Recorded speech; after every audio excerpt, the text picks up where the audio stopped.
Welcome back mga kaibigan. Etong mainit na balita ko po sa inyo. Renz Abando, saan nga ba ang tungo? Mojave King na kaibigan ni Kai Sotto nagbalik na ng NBL.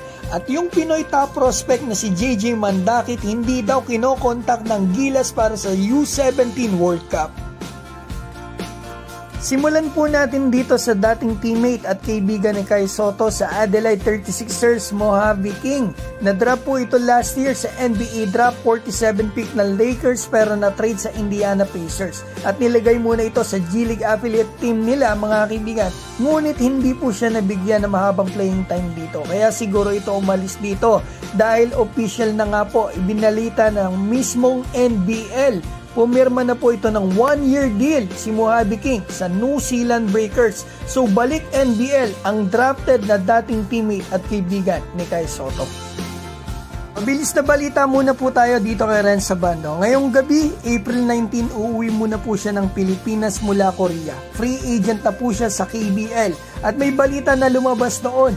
Grabe pala ang panunuyo ng Anyang para pumirma itong muli dito. Pero mukhang susubukan muna ni Renz ang market niya overseas.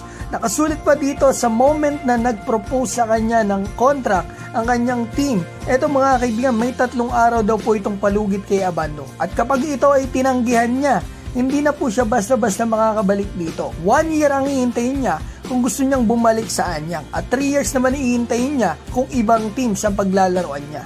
At may rumors daw po nga mga kaibigan na nagkaka-interest kay Renz ang ilang KBL teams at pati na Japan B-League teams. Ngayon, punta na po tayo dito. May nalaman ako kaibigan sa Gilas Pilipinas at JJ Mandakit, ang Pinoy top prospect sa Amerika. Ang dami po nagtatanong na Filipino fans about dito. Sa hindi po nakakaalam, eligible po talaga ito sa Gilas as local dahil nakakuha po ito ng Philippine passport before mag-16. At kahit pa po ito ay naglaro dito sa juniors ng Team USA ay okay lang po yon. Makakalaro pa rin po si JJ sa Gilas as local, huwag lang siya maglaro ng seniors ng Team USA. So ang isa pang malaking tanong na pinagtataka ng mga fans, top prospect si JJ, magaling na player at may Philippine passport. So bakit hindi naglalaro sa Gilas Pilipinas kahit willing ito maglaro dito? The Philippine national team someday, if you are available. Yeah. Good to hear.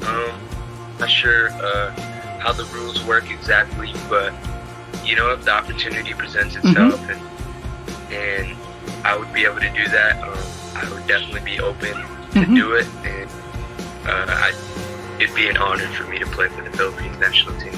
I'm very happy.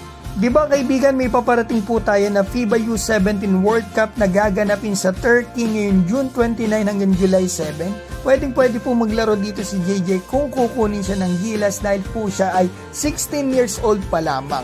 Pero base sa nalaman ko sa kanyang malapit na kamag-anak, as of April 11, tinanong ko po kung nag-reach out ang Gilas Pilipinas kay JJ para dito nga sa paparating na FIBA U17 World Cup sa Gilas. Ang sagot sa akin mga kaibigan ay no, they haven't. So hindi pa nagre-reach out ang Gilas kay JJ o hindi talaga siya kukunin.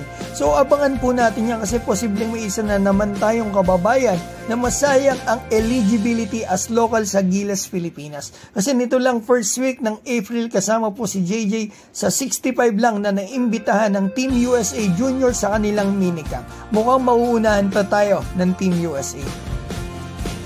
At gusto ko po malaman nyo, kahapon lang, April 18, naglabas ng video ang Junior NBA. Ang video, mga kaibigan, ang bida po ay si JJ Mandakit. Baka mamaya mga kaibigan, pag nasa NBA na to, saka kukunin ng Gilas, mahirapan na tayo.